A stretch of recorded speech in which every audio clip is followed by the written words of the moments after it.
Hello! Oh, hello, you beautiful people out there. You don't know that. How are you? How's it been? It's been a while, hasn't it? I miss these people. Hello. Did you miss us? Huh? Were you waiting? Like, where's the Horror Herald? Yeah. It's been ages, hasn't it? It's all his fault. God. It's your fault as well. It's all his fault. It's equally It's your all fault your in this fault. situation. You know, normally I get a lot of blame. Yeah. But this time, It's all your fault. It's not. It's both all of his us. fault. It's both of us. It's been a while. I just checked, like the second before we started doing this. Yeah. It's the last video released January 30th. Fuck. Yeah. It's been like over 6 months, which is Wow. crazy. Which is crazy. Like a whole half of a year without the Horror Herald. Yeah. How did you survive? How did you survive? How did we survive? How did we survive? By watching a lot of horror movies and not reviewing it. And you know what? We're gonna diarrhea this shit out right now. Yeah. And we are already behind the curb. That like Yeah. we are. Is that behind the curb? Is that a saying? Streets ahead. We are not streets ahead. We are not streets ahead. We're streets behind. Streets behind. But basically, to give a little rundown of why it has been so long since we have done a video, is that Louis and I, we directed a theater show. No, we didn't. Yes, we did. Oh, we did? We did. You were Oh, there. fuck. That's crazy. Sorry, I forgot. We did a little theater show. It was a little review, not this kind of review. It's spelled different. R-E-V-U-E. Yeah, it's spelled different. It was a kind of comedy sketch show that we did for my university. It wasn't for like a subject or anything, but it was just this Completely voluntarily. It was this. I have this society that I'm part of. It's a comedy review society. We're just part of a society. And we did a show together. We directed a show that's very kind of spooky themed-ish, adjacent. It was called There's Been a Murder at the UTS Comedy Review, and it was basically a sketch show with sketches, musical numbers, video sketches, audio sketches. It was like a big comedy show, but with a twist where there's a murder mystery going on. And we had a lot of fun doing it. Yeah. It was something that we've never done before. Like we've performed. We both have a performance background. Yeah. But we've never directed something. It was the first time I'd ever been around that many people for a consistent amount of time since high school. Yeah. It was like, I don't know how to talk to this many people, and I have to direct them now. Yeah. But it was a lot of fun. It was great. There was so many great sketches and so many great stuff like that. Which is really good, and it took us a while to do. It took us like 4 months to do the show, from March to July. And we basically were figuring out how to do it during January. Yeah, January, and then to July. We haven't we've just stopped. We've officially kind of cut our ties with it. We're still busy. We're still but we're less so now. Yeah, and that's kind of it. Took it out of us. We did a lot, and to show you how great it was for this week's sponsor. Do not skip. I forgot about the sponsor. You forgot? Yeah. You thought we forgot because there's no QR code? No way. Instead of the usual shenanigans website, when we're filming this next week, it's releasing on YouTube. Yeah. So I thought, you know what? Let's show you what we've been doing. So here's a little QR code link right now. If you're on your phone, go and check out in the description. Check out in the description. But it's a link to the video version of the show. Yeah. It was an interactive show where like the audience would decide who the killer was at the end and stuff like that. So you won't get to do that. You'll just watch and see what one of the knights did. It's like Trail to Oregon, but we didn't film multiple endings. It's very Starkey-esque. But if you listen, it's well worth a watch. We have a Michael Myers little parody in there, so for horror fans. We tried to get as many horror things in there. Yeah. As much as we could do while still trying to keep it like a murder mystery. We got a Scream parody there. We got we've got Twin Peaks, which is kind of horror. That's close. It's not really, but like it's a lot of fun. We're very proud of the show, and it's of our final night, which was a good night. That was a good night for the show. So give it a watch. Hope you enjoy it. It's like 2 hours. It's a lot of fun, and you can see the crazy little. And what's great about it is that we're barely in it. We're barely in it. It's other people being funny. Yeah. I don't want to spoil what happens at the start of it, but that's like the most that we're in it. We're really not in it very much. I'd say we're in it for beep. See, when you beep it, when you actually put in the sensor sound effect, you clearly have just said beep, unless you did like a little mouth thing. No, I'm just gonna keep that in. Just amazing beep, beep. We're But for a beep amount of time, yeah, and that's longer than anyone's ever been in anything before. but but that's what it is. That's our sponsor. I mean, they're not actually sponsoring. Yes, We're they are. sponsoring ourselves. Yeah. When's that ever different? Yeah, good. Because I would have kept that up. I know. But look, we're happy to be back. Yeah. This is our happy place. We're It's back very to our warm. happy place. Very warm in this room. It's nice and warm. We're back in the studio. Yeah. The great studio with the great TV. And thank you for tuning in. And especially thank you because we were reviewing what would be a pretty old horror movie by now. Not like old, but like it would have been out for like a month or two. We watched it before it even came out. Yeah. We watched it on like the premiere, didn't we? I think so. 17th of July. Yeah, there was like a drink in it. Everyone got like a drink or something. I didn't. There was Coca-Cola.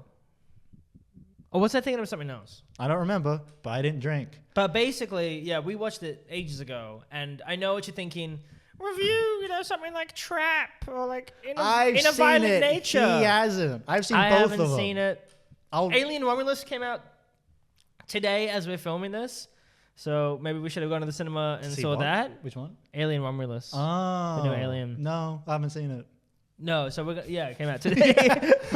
But basically, we're going to get back onto it as soon as possible, but also... And stay tuned to the other video we're going to do, which is a bunch of catch-up stuff. We're going to be doing like and a whole bunch. And I'm at the very end probably just going to fire off my little quick reviews of those because just like you go like, I like that one. Yeah. Yeah, wait, in that video? I'll probably just be like, I saw Trap and I liked it. Oh, yeah. The ones I have Louis seen, like, because Louis seen much more movies than I have this year. Yeah, why not? I'll give you, because I don't think I'll be too different with my review. You know us. We're pretty synonymous. If you're just correct, you'd agree with me. Well. Except for about the Hunger Games. That was something beforehand. That's a different topic. That's a separate thing. But thanks for tuning in, especially because we're doing a movie that's, it's been talked about to death already. Mm-hmm. But we're going to talk about it in a cool way. Different way. Because we are talking in an Australian accent. But you know what isn't dated, but is still going to be dated by this time? Is the horror news. Oh my God. This is some new ass shit that I'm putting in. That Louis always kind of knows it already. I've only been surprised by like 2 or 3. Yeah. And I can't even tell if it's because he's seen the presentation right before I put it on. I didn't see your presentation. No, not this one, but like if that happens in general, or he just already knows it. Because it's nothing too crazy. But basically, it says this week's horror news. I don't know. This month's horror news. Yo, remember this screen? This is a reunion episode. This is like, anyway. Us reuniting with the thing. Yeah. All right, ready? I don't know if it's going to be cropped out, but we'll see. The first one, which I'm most hyped about, this is the shit that I'm hyped about, is that Halloween I know about this. is getting 2 new video games. Motherfucker, what? Yeah. Now, I know what you're thinking. This is going to be Friday the 13th game. What do you say? This is going to be a little Dead by Daylight. Yeah, maybe. I don't know. I don't know. I swear to God, if it is. Here's the thing. So, we're getting 2 new games, and it's exciting because John Carpenter isn't dead. Is not dead. No. Is intimately involved, he says. Now, if you don't know this, John Carpenter is on a streak at the moment of making video games. He's doing shit like that. He's making video games. So there's no doubt he would want to be, I don't know if he would want to be part of this, but he's a gamer, so he's like, I'll help out. Gaming. But basically, there's 2 video games that are coming out that's Halloween related. I love multiple. One of them already has a trailer. Yeah. And it's called like Arcade something. It's made by the people who did the Evil Dead game, and I don't know if they're making both the games, but it's basically like an arcade 8-bit like scroller. 16-bit. 16-bit. Is that 8-bit is like Mario. 16-bit. It is like it's meant to be like. I know, but like 16. Oh, okay, 16. Yeah, sure. Or 32-bit. I don't know 32-bit.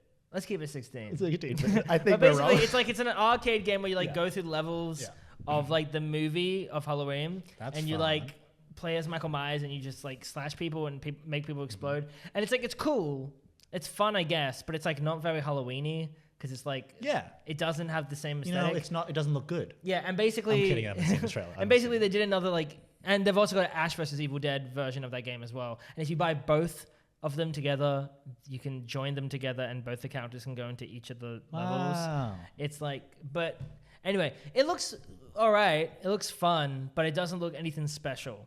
But there is another game in the works using Unreal Engine 5. That's the Fortnite one. It could be the Fortnite one. It is the Fortnite one. But basically, there's something going on. And I'm going to read some quotes here.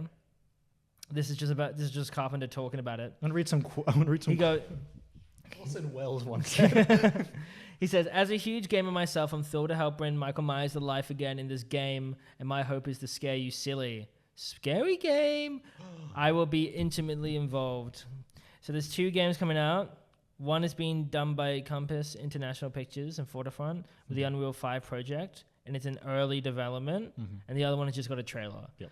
But yeah, it's exciting. Michael Myers has been in video games before. It's not new. He was in Dead by Daylight.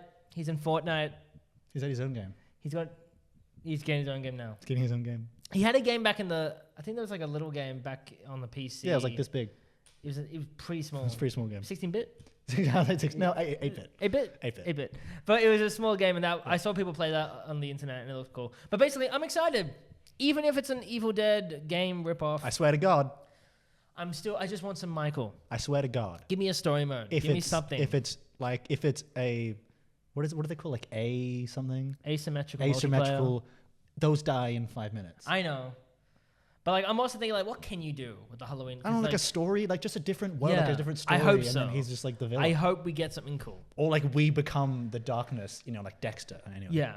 But I'm just hyped because your boy Michael is getting the game. Corey Cunningham is going to be what if they made the new game and it's Corey Cunningham? Sure. I'd play it. Sure. If they make a Halloween 3 Season of the Witch game. Oh. Like it's like that pizza. It's like the like Cool Mask games, like like Papa's Pizzeria. Papa's Pizzeria. Yeah. It's like you just making masks and stuff. Oh. Or like it's like really fast along like a conveyor belt, and you go like fix the mask and give it to a kid to die. That'd feel like a Flash game that would be released like now, like like they release like Flash games and I feel like that could be cool. Yeah. Do a little Flash game where it's like make the little mask, let the child make die. the mask, bop it. Yeah. Bop anyway, it, next twist thing, Leo. I'm bored of Halloween. Next thing, I don't care too much about. Ish. But it's cool for Just fans. do it, Leo. Ghostbusters is getting an animated TV show. Is it a continuation? Coming to Netflix. I'm gonna have a look here. So basically, it's been in the works, and it's been greenlit. Like there's not too much information. Too much. It's just according to Variety. It's been greenlit by Netflix. It's been given a thumbs up. It's gonna be is by Sony Pictures Animation and working with Ghost Corps and stuff. It's gonna be written or the executive producers. Sorry, there's some people on board. Jason Reitman and Gil Keenan, they're executive producers, and they co-wrote the live action features Ghostbusters Afterlife and Frozen Empire. So they're directing another one soon apparently. So there's chances are that this is going to be a continuation of that. Maybe, or they're just the people who are doing it right now. I mean, I wouldn't blame it because they could do a continuation. That guy the son of the original guy? I think so. Yeah. I'm not sure. But this is the third, if you don't know about this is the third Ghostbusters animated series. There's one There's one that people want to bring back, right? Yeah, this could be a sequel to that. They made a game. There was one called The Real Ghostbusters, which had about 140 episodes, which was pretty good, from 1986 to 1991. Wow. And people enjoyed it because it actually had a lot of dark episodes and had lots of like spookiness to it. Put like special glasses on. And then in 1997, a new series came along called Extreme Ghostbusters. And the series ran for only about 40 episodes. Oh. But it had Egon leading a new team of Ghostbusters with Slimer and Janine. Egon. But yeah, so far, not too much information on this. But if you're a Ghostbusters fan, get busting into these Afterlife. Ghosts. Yeah. I haven't seen the new one. I have not seen the new one either. The new one didn't seem too interesting to me, but I liked Afterlife enough to I would watch it. I'll keep my opinions on the first two quiet. I liked them, just not as much as other people. Mm. Your favorite one is Afterlife, is that right? Afterlife is my favorite. I think the remake. I remember just. Was it right? Yeah, I don't hate the remake. Oh, also one more thing for the Halloween thing. Rip to Charles Cyphers. He played Officer. bracket. Yeah. Annie's father. Yeah. He passed away recently. I think it was last week. So rest in peace to him. You were awesome. Sucks that Wasn't he in Kills? he was in Kills. It sucks that was your last turn as that character. That he was in Kills. That sucks. It's cool that you had you said your line like everyone deserves one good scare. That was cool. Yeah. But you're cool. That was a good movie. Thanks for coming back for Halloween 2, which I liked a lot. Not the Rob Zombie one. And we know what you're talking about, Liam. Yeah. So just gonna say it. Gotta let the people know that Rob Zombie sucks. Rob Zombie sucks. But yeah, 85 he died. So that's a good life. And I hope his family's all right right now. But now moving on to the next part of the news.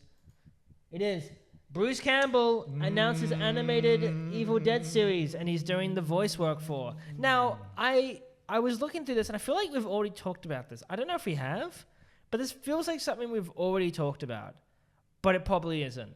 But basically, so he announced that he was something that's been in the zeitgeist for a while. Yeah, and I do wonder if this is a sequel to Ash vs. Evil Dead, because I was gonna say. Molto bene. Like, what does that mean? Did you finish it? Did you finish Ash vs. Evil Dead? You right? I watched it way before you watched it. I'm trying to think who I was talking to who hasn't watched it or finished it. I've seen the ending.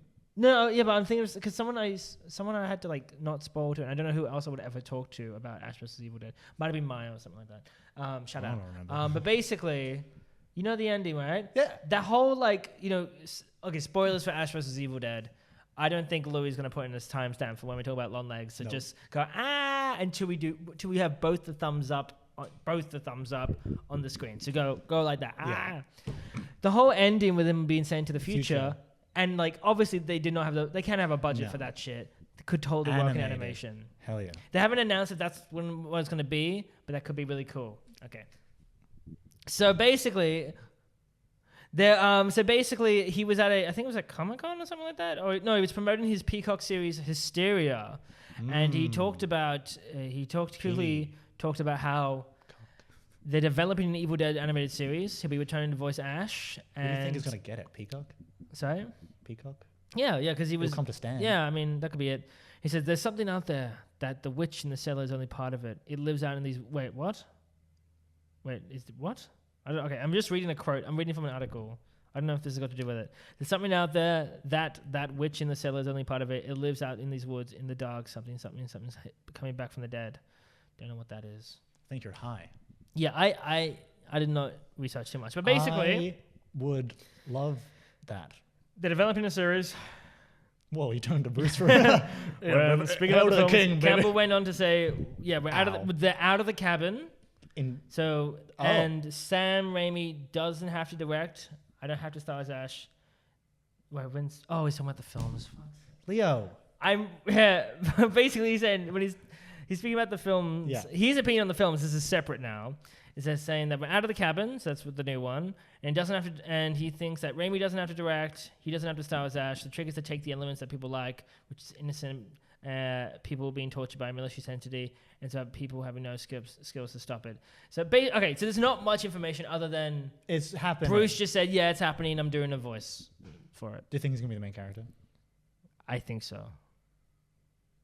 But I mean. Because I think it's good to have that Ash content while we have other movies not about Ash. Yeah, I think Ash. But on the same time, I'm also cool with no more Ash. Yeah, I feel like you need to give him a send off, because even Ash vs. Evil Dead wasn't like a send off. Yeah, give him the send off. Give us that fourth season. Give him that in animation. Last Jedi death. Give it cool, or like don't give him a send off, because I do like the also idea about like he's still out there kicking ass. Yeah. And we just don't. We don't need to know how he dies. That could be a send-off. That could have done the end of. We already kind of spoiled. Then the end of season. The end of season 3. Yeah. That could be fine. That could just be a send-off. Yeah. But the point is, I'm cool with no more Ash. If you don't know this about me, I like the remake the most. So, I'm cool with no Ash. No one cares. You know what's my least favorite? I like the first one. Evil Dead 2 is my least favorite. No, okay. Sorry. I don't know how long this is. I forgot how long we talk about the news. So I don't know if this has been a long conversation. It's a podcast. I really don't care how long we talk. Yeah. Well. The video element on YouTube is just an add-on. It's a podcast first. Yeah. Dickhead. Yeah. Whoa. Whoa. I know who I'm talking to. Johnny. I fucking hate Johnny. I don't even know any Johnnies. I know 2 Johnnies. You do? Johnny Gio, the pizza place. And Johnny Fantano. Oh, okay. Remember Johnny Fantano? The guy with the red. I don't know. I don't know who Johnny Fantano is. It's a name. I know it's a name. Okay. And why am I trying to control the camera with my mouse right now? Sorry. All right. Now it's time. Make sure you're actually on the thing and not. I'm going to pause our recording. Yeah. Okay, Okay, you ready? Now it's time for what you've been waiting for. Ladies. For Flash, first Omen jump scare. For Flash, we had the first Omen, which is like that was the last one that we did. Scary. Not the first Omen, we had just the Omen.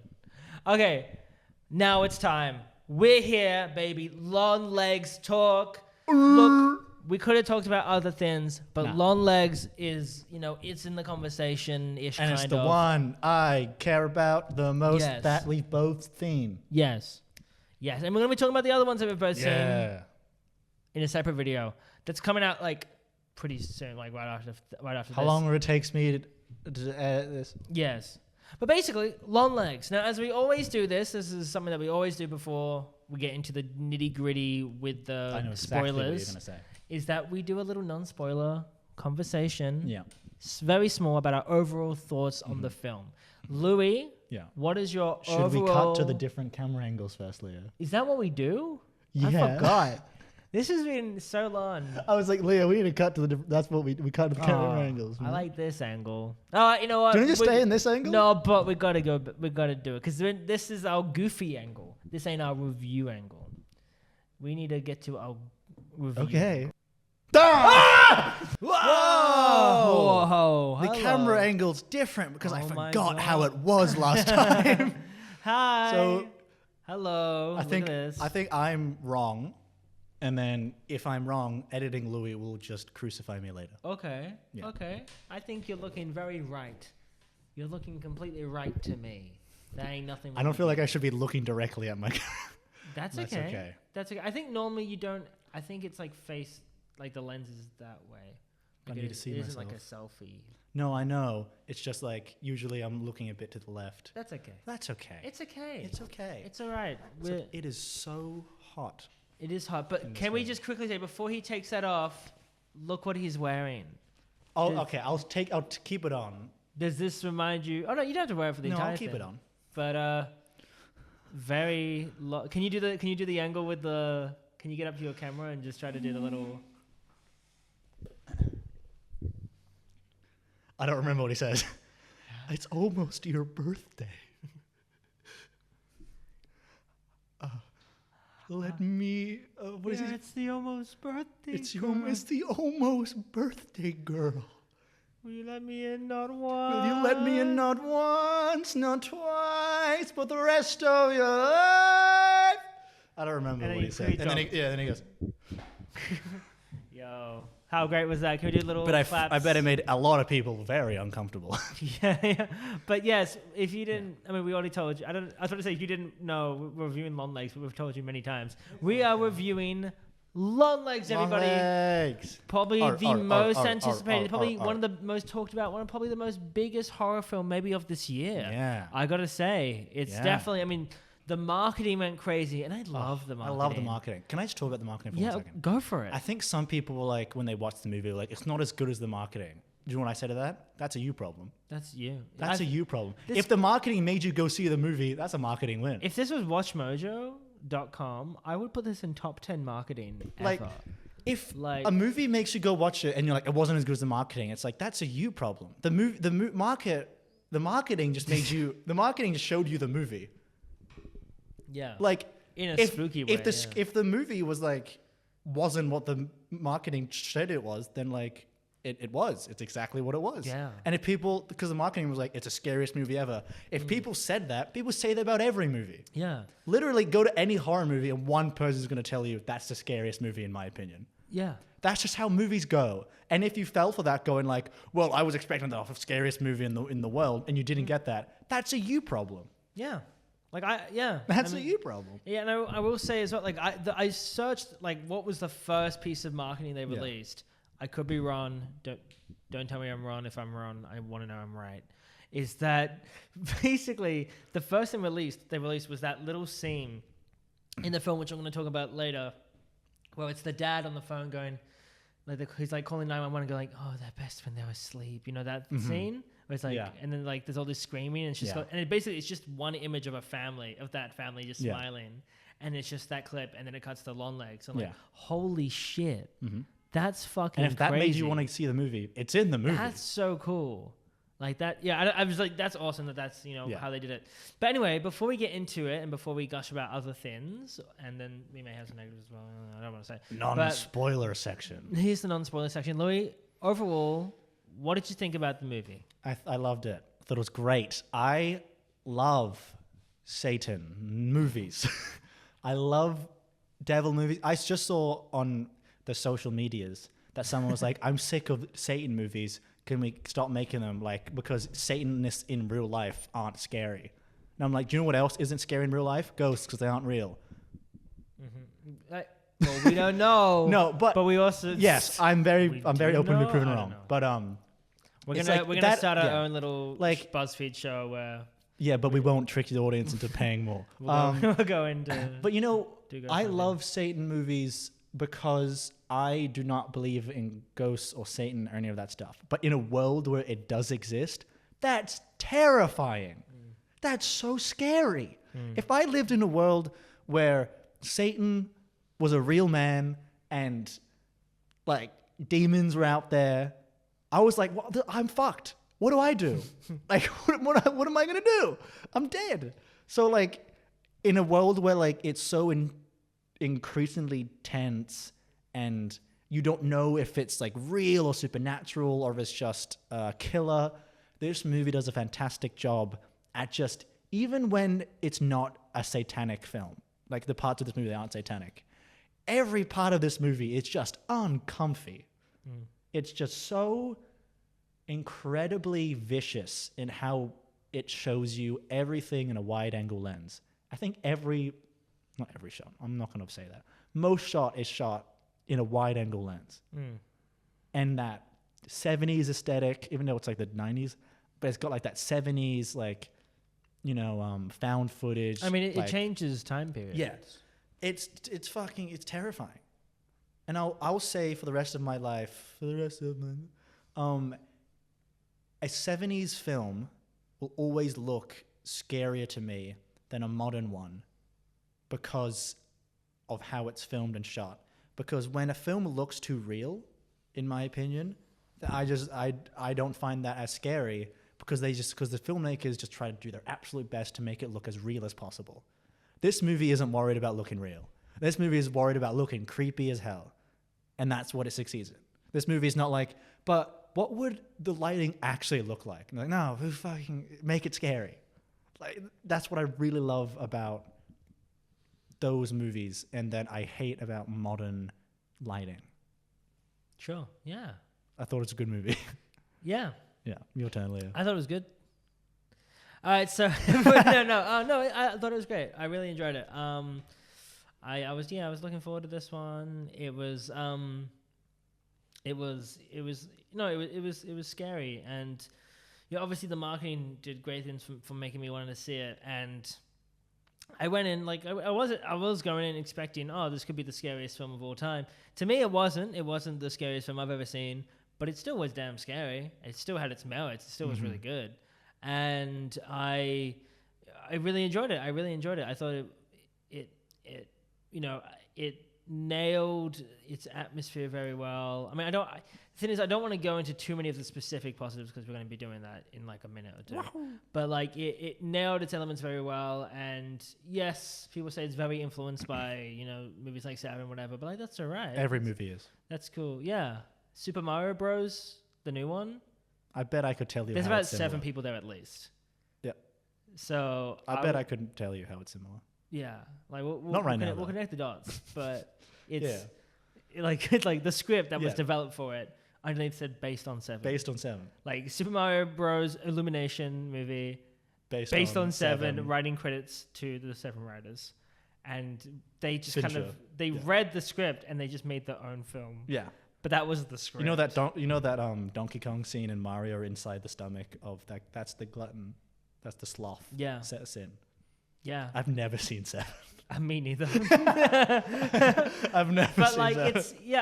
it was really good. It was really enjoyable. It was great to watch it with I think it was almost a full audience. There was a lot of anticipation around it. You could feel with the audience going in that people were excited. You could tell when people were holding their breath because we went with 3 people, and I could tell because we were sitting next to them. I was like, I could tell when the moments were happening. Yeah, and it was just great. It was a really good time. It was a great movie, and it's not a perfect movie. I don't think it's perfect, but it was really good. And we'll get more into the details because I don't want to say. I want us to talk about the little specific bits when we get to it. No. But basically, good movie. So okay, from now on, we're talking spoilers. So that was it. Spoiler. That's all you got. Now we're going straight into the spoilers. So, Louis, do you want to start us off with the positive, or would you like me to start us off with the positive? I'll start. I really enjoy this simplistic. I really like how it stuck with the aesthetic throughout the whole movie. Yeah. Some movies, I won't be naming names, Maxine, just don't really commit to the bit all the time. Okay. But this movie commits to the bit to an extent that, there are some scenes where you're like, is this the only coverage they shot for that scene? Probably. They probably didn't have any other things like camera angles to cut to because the director knew exactly what they wanted from this movie. They knew exactly what shots to get. They knew exactly what camera and cinematography they wanted. And it was just it was perfect. Like in the way this movie was shot, the cinematography, the lenses, like they said, I would say I don't know lenses very well, but the wide angle lenses were mainly used. I think that was just absolutely a right choice for this movie. No, yeah, I totally agree. I think 100% that you could tell there was a strong director's vision with this. And it was you could tell right away. I mean, you already knew this was going to be artistic when you saw the 4:3 ratio. That was going to be the film. And there's other films that it doesn't work. Like for example, Saltburn. Have you seen Saltburn? They use the 4:3 ratio, and it doesn't do anything for the film. Yeah. It's cool. You've done the 4:3 ratio. You've made it look artistic. This film, like Zack Snyder's Justice League. Maybe Zack Snyder's Justice League. Yeah. It's a film that you didn't need it. Yeah. And you could with this one, it felt like it suited it because that kind of time period, that kind of aesthetic. Yeah, and that opening scene. I'll get to. It suits that, and I think it suits it very well because you do feel like they use a lot of wide shots, but they use that kind of small, contained aspect ratio, which is a really good balance. And I think there's a strong director's vision because when you have such a small square, you've got to make all the mise en scene work really well. You're not meant to make us sound smarter than everyone else. Well, this is what we're doing. We're film students. Oh no! We studied film. Oh no! And we continue to study film. We did at least one class. And we're doing it for uni. But it feels like it's designed very well. Yeah. And I agree with you. Those wide shots, they make you, because there's so many wide shots, it always makes you uneasy because the shots where if it's in the study, for example, when she's looking at the card and whatever, they've got this big wide shot, but the focus is on the door behind. The door, yeah. And there's so many shots like that where you're oh fuck. The camera is alluding to, there's something going on. The big scene when her partner gets shot in the head. Mm-hmm. And she goes in to look everywhere, and it's just wide shots. Yeah. And it's a droning music that is so it makes you feel someone could pop out at any moment. Mm-hmm. I'm why don't you also look at your back? And it's scary. But I agree with you. There's a distinct style. He's sticking with it throughout. Yeah. Which is really funny how a lot of people can say that this is kind of a Silence of the Lambs movie. Sure, yeah. But with the Silence of the Lambs, that movie is pretty much all close-up. Not all close-ups, but a lot of it is close-ups. This movie is the opposite. No, there's a lot of close-ups in this movie. God, yeah. But it's always wide-angle lens. Yeah, if it's a close-up, it's no balls. It's it's all wide angle. And it's, I think that really adds to no shot is safe. Mm-hmm. No scene is safe. Mm-hmm. No matter where you are, no matter what you do, Michael Scott, I don't know, whatever scene you're in, it's always going to look the same, and it's terrifying. Yeah, and That's my TED talk. no. Yeah, I mean, I think I agree with you, and I think also with that, the atmosphere is always just tense because of that. Mm-hmm. And I really enjoy the atmosphere. It's magnificent. Sorry, I was checking my lighting. That's fine. But like, I agree with you. I think it's always tense because of that. Yeah. And I think all these other elements, like the sound design, leads to that tenseness, but that'll be a separate thing we talk about. But I do think, those kind of shots and that kind of droning, and there's lots of still shots. Like it's normally very static. Yeah. Like if it changes to a different scene, it's static. There's not much panning. And if it does pan, it's just a very straight pan. Yeah. Like it's a very straight That's what I mean by like the director move. knew exactly what So they it's like, it's very cool in that way. And it lingers. A lot of the shots lingers. And while we talked about it, I think it has a fantastic opening, this film. It's iconic.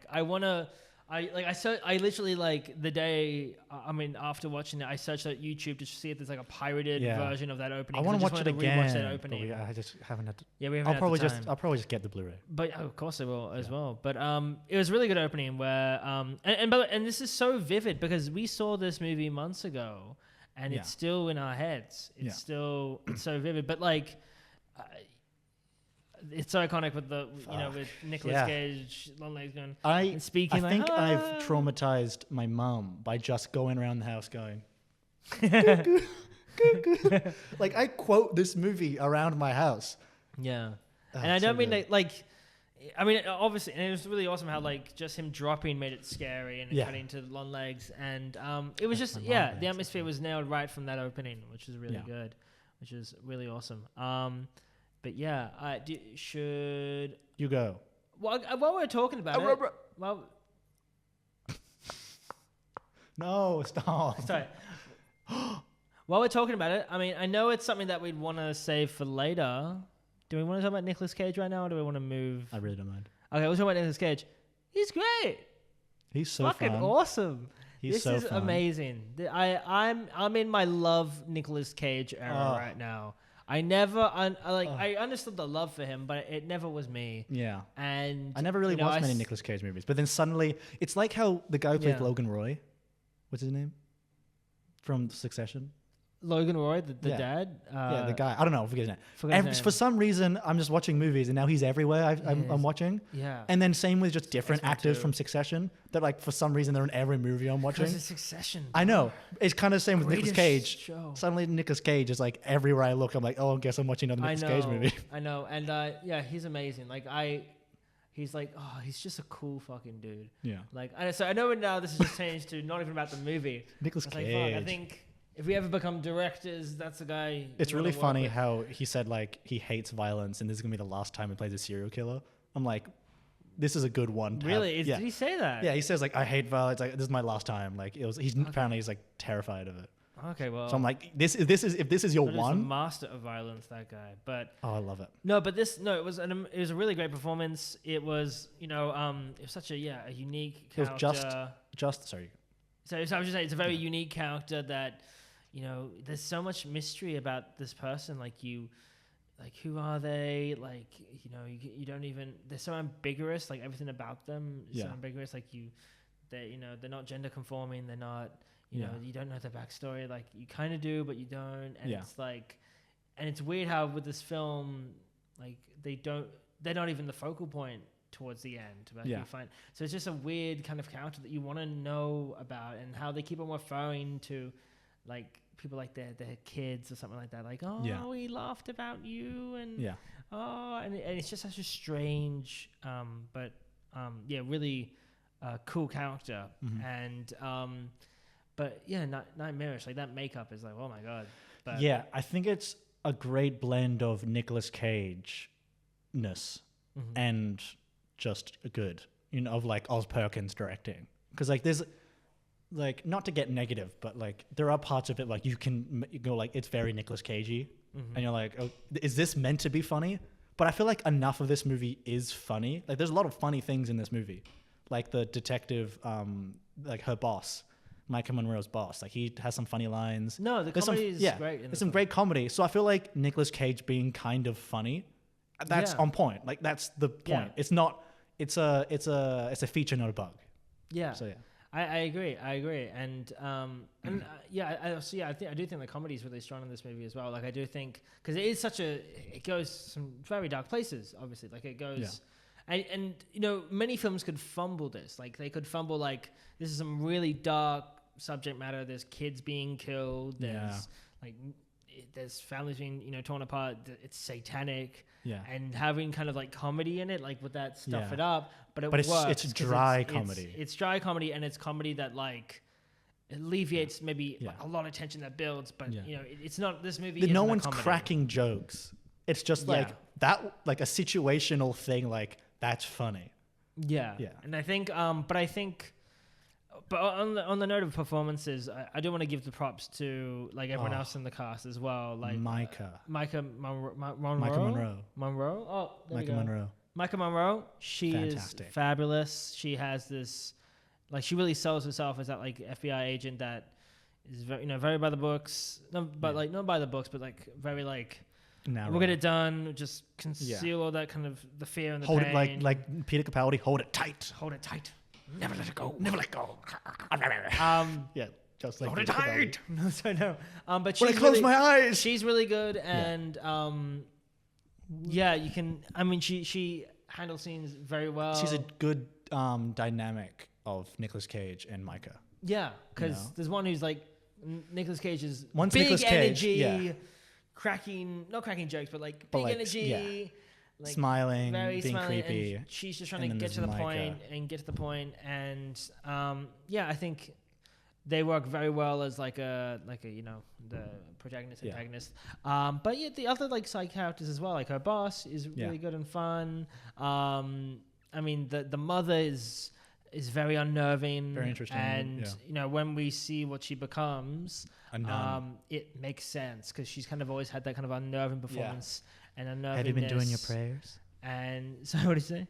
Have you been doing your prayers? Yeah, and I think the whole cast is good. The whole cast are really strong, and I think it's very well acted, and it just helps with the tenseness of the film.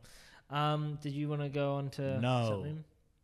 Because I'm happy to continue. You keep going. Sure, I'll keep on going. Okay, cool. So, also on that note with Nicolas Cage. This, we're going to have this as a hashtag, release the 24-minute happy birthday cut. I want to see 24 minutes. I know they've probably organized the Blu-ray, but if you haven't yet, release the full 24 minutes of Nicolas Cage saying happy birthday. Because I know for a fact he would have done it. And you wouldn't have asked for it. Like, Oz Perkins probably didn't ask for it. I bet your ass Nicolas Cage was like, fuck it, we're doing 24 minutes of me singing happy birthday. That's a Nicolas Cage thing. I think it's going to happen. I think we need that cut. I think it's already happened, Leo. And if it hasn't happened, we're going to refilm that film and we're going to make it happen. Yeah. I'm just letting you know, this is your mandate. On that, I think also when we're talking about atmosphere and tenseness, one of my favorite scenes of this entire film, and it's one that we just talked about in the marketing, was that specific scene when they're like, it's a police call and it's a dad talking about like, I kill, no, saying like they're best at this night, and it's like sorry, I'm speaking, having a stroke. When he's going like, they're best when they're asleep, and then he's about to kill everyone. That scene was probably some of the most scared I've ever felt in the cinema. Like for me, the scariest film I've ever seen is Talk to Me. I don't know if you can see it here. Is Talk to Me. And that got up to that kind of level, or probably even worse for me, because I literally was just like looking down, and like that was like, I wanted even maybe to block my ears because it got the sound design for that when he's like with the screaming and they're cutting to like images felt like sinister.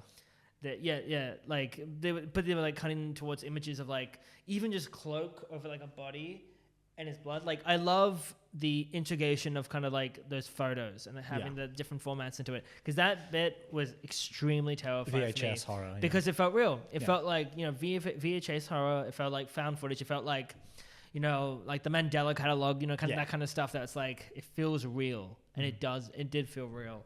And that kind of stuff is my favorite part of this movie, I think.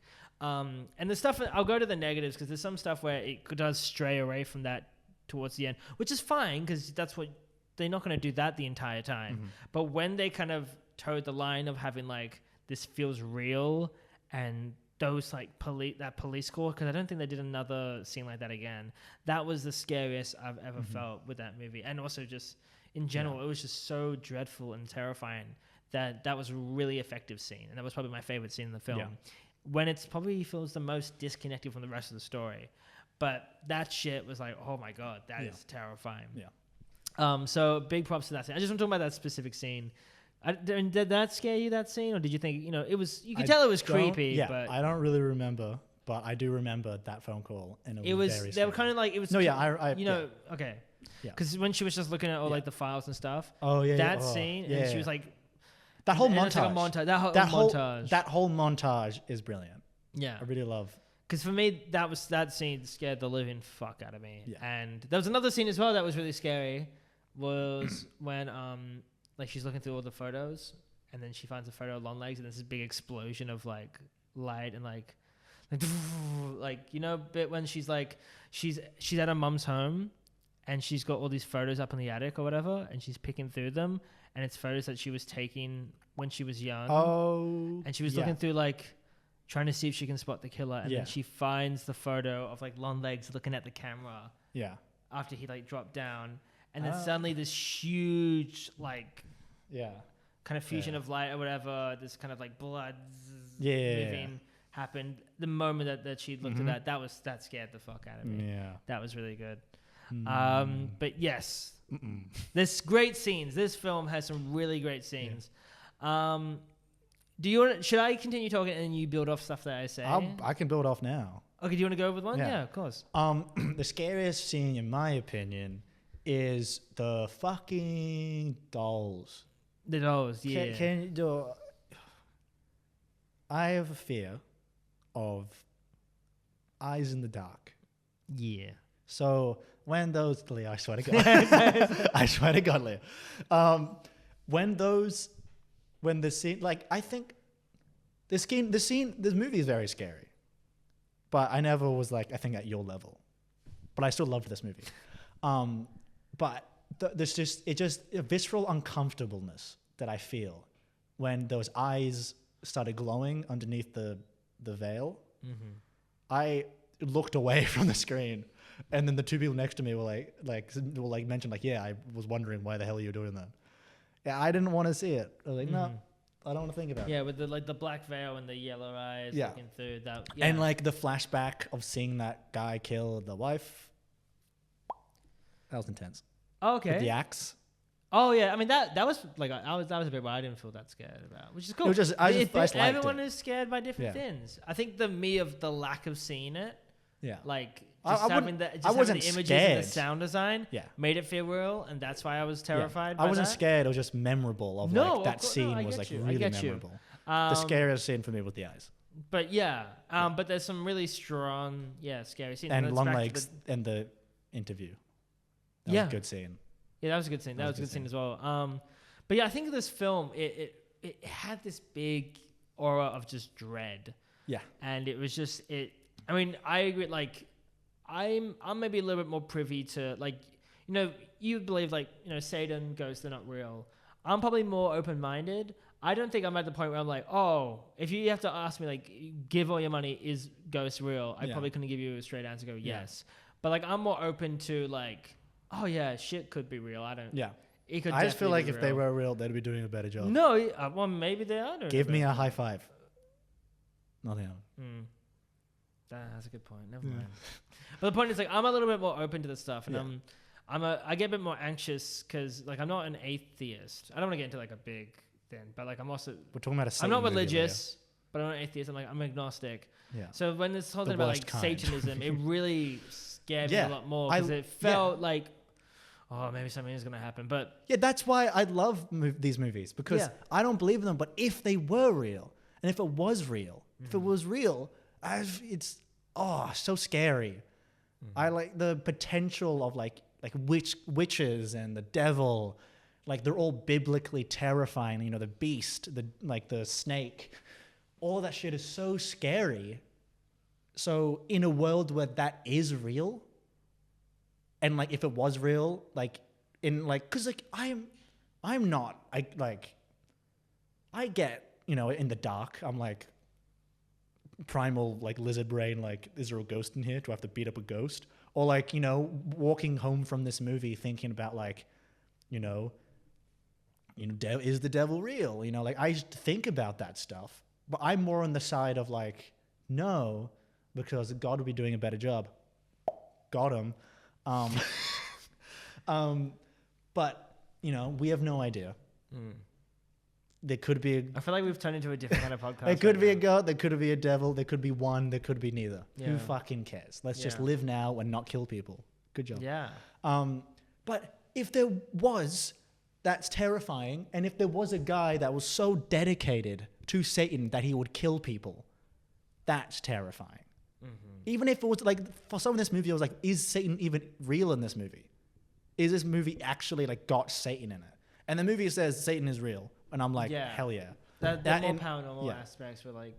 They kind of became like less scary, but I really enjoyed... I'll get into that. But yeah. Yeah. I agree. Sound design is really good for this film. Absolutely. I think... just the production of this whole movie is great. I don't think... Do you have any other like major positives? Because like... I think I've kind of gone through my... Yeah. I just think that this is a fantastic genre piece and just film in general. I love the craft, the story, the scares, the writing, and a lot of aspects. It's just like an almost perfect movie. And I'm so glad that this movie can exist. Yeah. End of sentence. Now on the negatives. This movie fucking sucks. No, so I have a few negatives. Yeah. Some of them are like they're not film breaking negatives. They're just like, this is where it stopped from being a perfect film. Yeah. So, for me, this isn't really a major negative. Just say it. Yeah, I'm gonna say it. Just fucking. Why do you think I have this microphone in front of my mouth? Just fucking say This isn't a major negative, but the ending for me was like a little bit predictable. Not to what actually happened at the very end, but just like, we knew there was a birthday party that was going to happen. Yeah. That's probably going to be what happens at the end. The doll's probably going to come in and affect the family. Yeah. And that's not a negative. Yeah, I think it's not a negative. If you predict it, it's going to be like, I feel like there's a difference, in my opinion, of predictable and like where the story should go. Yeah. Because if the movie's like the movie should go there. Yeah. And the movie's not gonna the movie's not trying to tell you that it's not going there. You know, this is just because just because you thought about if you think about a twist in a show doesn't mean the show bad. It just means that just feels like the correct way the story should go. Sure. Yeah. And I'm sure there's a lot of films. Yeah. Yeah. Like. I think I'm going to bring up that quote when we talk about another film. Yeah. But if the show treats it as a massive twist. I'm going like a big like, and then it's like, but it's like, the movie's gonna end like, okay, but I could tell it was going there, and it was a shame because it's like, these characters I love, but I like the boss, and he dies in this way, and it's like, this sucks. But I get it, this film is going down that dark path. But with kind of like, I still was kind of confused with like how did it's not a bad thing because it's good to keep things up in the open and be ambiguous. Yeah. But like, the extent of the magic with the whole like the child and the kind of the orb. And the orb. It was still a bit confusing to me. It's just like they put the DNA of the kid in the orb and then put that in a doll. And then that puts Satan in the doll, and then Satan possesses the parents. Yeah, but I'm also just confused. So like the kid, she got the doll. The doll went with the main cop. Yeah. Her doll got destroyed, and then it seemed like she was dying, and then she woke up and then she continued. And I was like really confused. I thought like if you're connected to the doll, was there a ball in there though? What? Do we know if there was a ball in there? But her head got shot off. Yeah, but we don't know if there was a ball in there. So you think it was just a doll? It could have just been symbolic. I know, but she was like, "Oh, wow, why is everything dark?" And then she fell down. Yeah, well, maybe it was just like a stun doll. Sure, but like I maybe was like, what effects. does that? Because that was like a big moment, but then she quickly runs and continues, and there's the ending. Yeah. But we don't go back to that. Yeah. and then she had like a gun and she like was aiming at the doll at the end, and then it ends, and it was like, okay, but if you shot the doll, would it do anything? I don't think the doll is like a voodoo doll. I think it's probably just a doll that's like you're connected to Satan, and as soon as it shoots, you're no longer connected to Satan. Maybe that's what it was. And that's why she was going like, I'm going to free you. I don't fucking know. But like that bit was like, maybe the mother, the mother wanted, she was like, fucking kill me, but I want to give up a fight. Sure. I don't know. But I don't remember because it's been a while since we've seen the film. It's been a month. At the same time, they don't have to explain it. No. They don't have to, I think that's a part where, because they acknowledge that it's important when the ending shot is her like aiming something at the doll. No, she's just holding, she's not aiming at the very end. Okay, maybe not at the very end, but I'm just talking about... Yeah. They acknowledge that, there's something about that. Yeah. So you could tell that, okay, it's important. So they don't tell you, but, okay, it's important, which is good. But, I just thought that... I left going, what... Now that I think about it now, I like it much more, but I wish it was like... I have the same thing where, like, this is my negative. At the point of, like, the reveal, the movie kind of has, like, a story... like break, like genre, like the whole shift of the tone and like the how it's done, like shifts, and then the movie kind of just goes like, okay, let me explain the movie for you for a second, and I'm like, okay, we're kind of just breaking format to explain the lore of the movie, and the whole movie has been very atmospheric and slow and teaching us in segments, and then suddenly we get this like story time part where the mum is explaining to the younger version of the movie.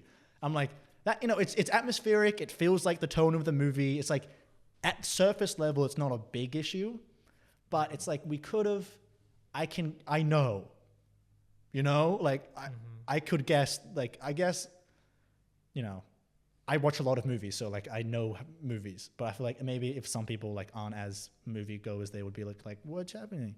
I don't know. I don't know that mindset, and I don't want to limit anyone's like, viewing potential. You watch movies how you watch movies, but it's like this movie was like kind of telling me things I already knew and then giving me stuff from like, if you just had this as a flashback, that's fine, but I don't need the mother explaining it to the youngest version of the daughter of Maika Monroe. Yeah. It gave us cool scenes and it looked visually amazing. It was just like, okay, it feels like just holding my hand here a bit. No, I agree with you because I do think I think it dropped off. Yeah. I think I really because it's set in 3 parts, which the people we were talking to afterwards, we were talking about like, was that even needed? Like, did you need to do that? A lot of people liked it. I liked it. Like, I think it's very fucking ironic that it goes from like 3 parts and they all end like the ending of part 1. It just immediately goes to part 2. Like it's immediate. Like the second part 2 begins the seconds after part 1. It's the acts, So there's not like a big jump in time. It's just literally just like he's just the. Yeah. Even though I don't think they were super distinctive enough, besides the last part. Yeah. But I kind of were, I guess. But I agree with you. I think my least favorite part is that 3rd part, which happened. I mean, that's gonna happen in movies. Yeah. But it did feel like a drop off from that atmosphere that we really loved. And I do agree with you with that. And I also think it's that way as well because, I mean, another thing that I have a negative about, but that's not really part 3's problem, is that, it gets to a lot more explanations. There's less kind of like tenseness. Yeah. But another negative that I have is that I do think we maybe got a little bit too much Nicolas Cage. Like I like Nicolas Cage a lot.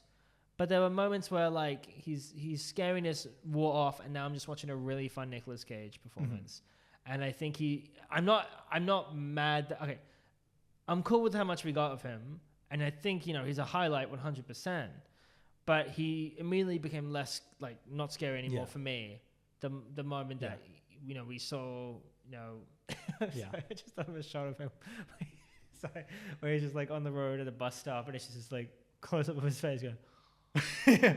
Like that's funny. I think he's funny, but he immediately became no longer scary to me. I think that works for me because at that point he dies 5 minutes later. Yeah, at that point, but we still had like a lot of him in part 2. Like we. I know, but he gets captured and then he's not on screen, and then next time we see him, he's smashing his head on the table. Yeah.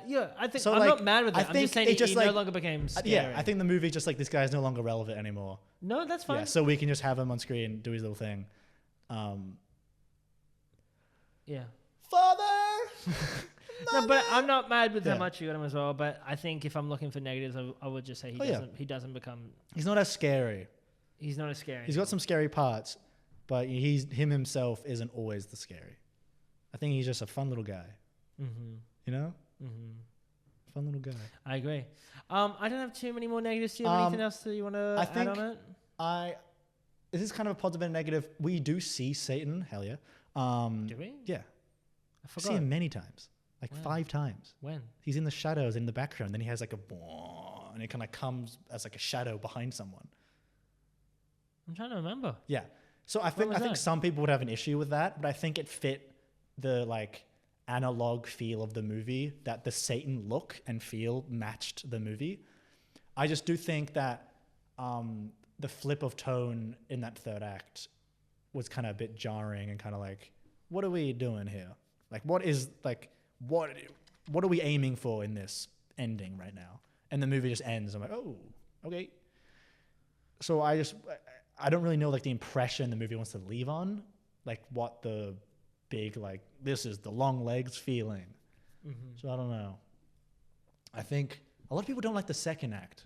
A lot of people prefer the first and third.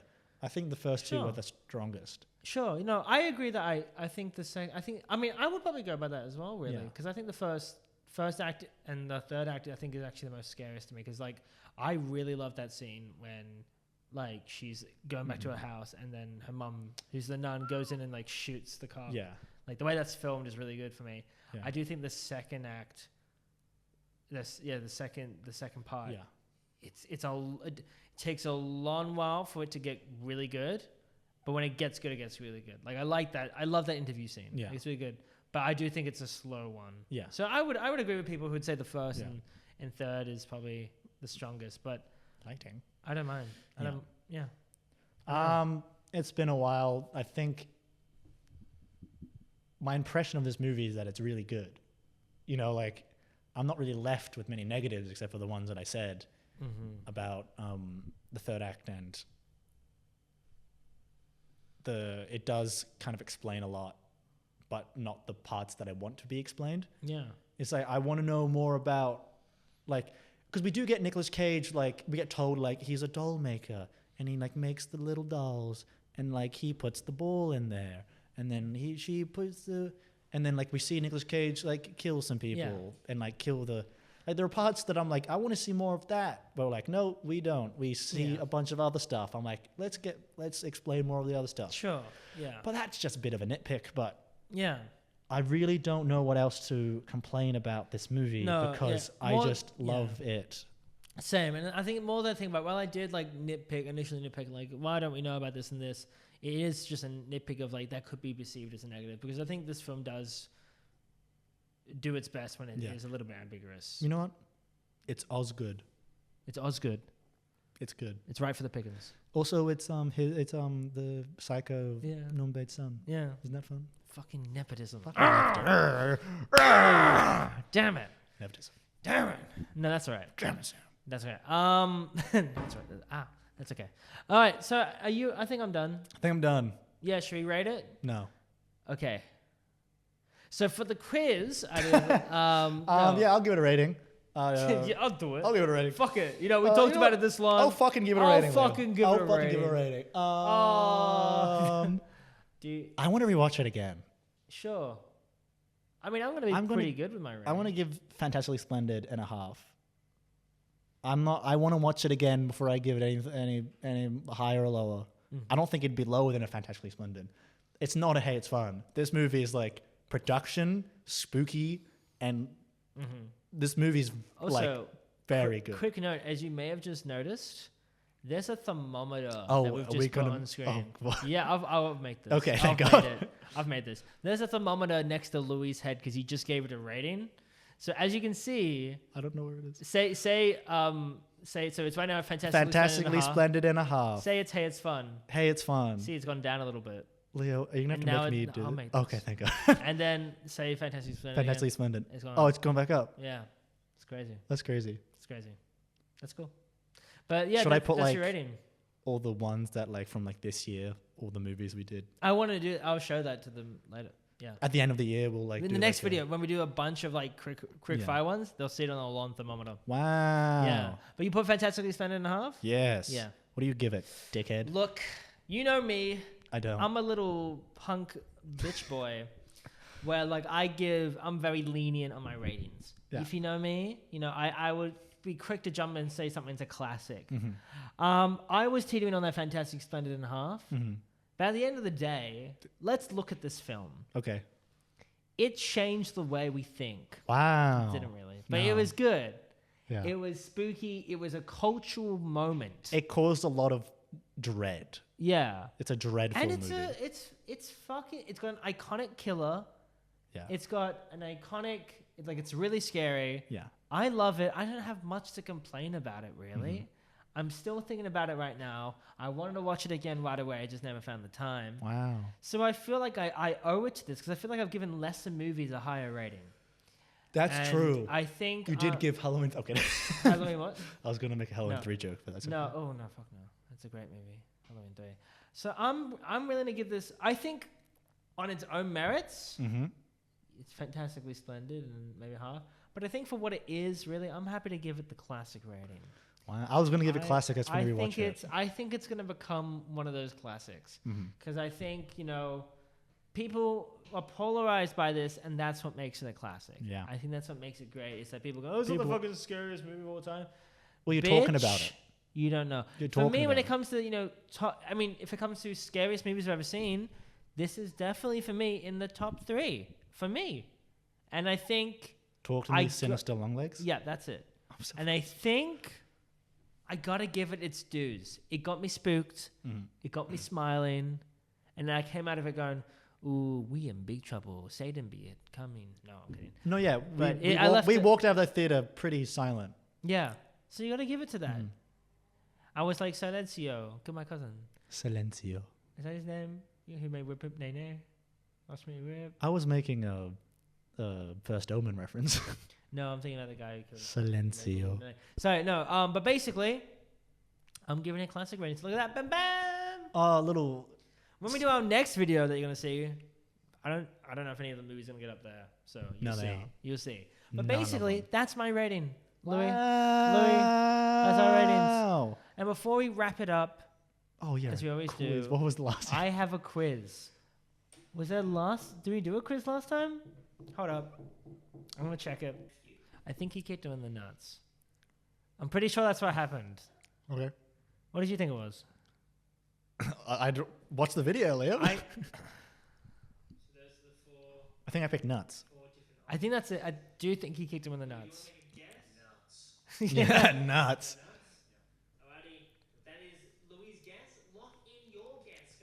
I'm looking at this old clip of us thinking we were going to do a video right in the next few weeks. Nuh-uh. I'm pretty sure I kicked him in the nuts. Look, I'm not willing to search it up. You tell me I'm wrong in the comments. We need comments. So give us more comments. We're going to be controversial like this movie. But now, here's the fun quiz I'm going to ask you. Nicolas Cage is a wonderful actor. We love Nicolas Cage. Oh, yeah. Yay, Nicolas Cage. The question is a very simple one. And it's not as fun. But how many Nicolas Cage horror movies have there been? Like how many horror movies has he been in? Ready? I'm gonna give you. It's a multiple choice. So think in your head. I'm thinking right. I'm trying to think right. There's some stuff for like, oh, is that a horror movie? Yeah, it's a horror movie. Counts as a horror movie. I got a Okay. number in my head. I'm giving you a list right now. Here's your Okay. multiple choice. Is it 7? Is it 9? Is it 12? Is it 16? There are so many films he's in because of how he bought an island. So any of them could be a horror movie. I only thought of 3. Bro, he's in Thought of Arcadian, this, and Willy's Wonderland. I don't remember. And Mandy's a horror movie. Oh, Mandy. Pig. Do you want to try to listen them off now and see if you can get them? That's it. Pig. don't remember anymore. Do you want me to? You know what? Put in your comments now quickly before we reveal them, because I want to reveal them right on the spot. Want to reveal it? What's your guess? Make a guess for the number. 9. 9? Mm-hmm. All right. Put in the comments. I'm going to reveal them now. You ready? Yeah. It's 12. Wow. It's 12. Some of these you may be forgetting, but they're iconic. There's the Wicker Man. Oh, yeah. There's How did I forget Pay the Wicker Man? Ghost. I've never heard of Pay the Ghost. But it's a... Oh, it's, Devil. The devil one that came out. he's in Grindhouse, Oh. which is kind of as a horror movie. Vampire's Kiss, which is got a very interesting poster. Oh, fucking Renfield. They've got God damn it. Renfield. They've got Drive Angry with fuck. and it's starring what's her name? Amber Heard, Willy's Wonderland. Yeah. You know, it's Mom and Dad. Oh. Mom and Dad, Color of Space. That's one of them. Arcadian, and then Mandy. You need to and watch then- Arcadian. And then Longlegs. There's That's probably right, yeah. more, but this is what this Screen Rant website gave me. Watch Arcadian. It's not good, but it's so good. That's one of That's those- a lot of Nicolas Cage. It's one of those movies. where it's so good, but it's not good. Oh, Anyway. nice. That's it from us for this video. We're going to be giving you another one soon where we're just going to be quick firing reviews Pew, of some pew. movies that we've seen. Pew pew. Get ready for that because we're going to need to make up for some lost time. Ah. That's what we're going to do. But yeah. Yeah. You're so crazy. So crazy. I hope you enjoyed this. Go and Oh no. go and watch Longlegs on Blu-ray. It's not going to be. I don't think it's going to be still in cinemas. Coming out on Blu-ray soon. Yeah, so go and watch it then. Support the film, and yeah, hope you had a good one. We'll see you later. See you later, alligator. And should we do a little? What do we do? We say bye, don't we? We always say bye. I would do something crazy. We. Who knows what's going to happen? I could smash my head on the table and blood. Yeah, do it. Okay. Oh shit! Oh fuck. Okay. Love bye.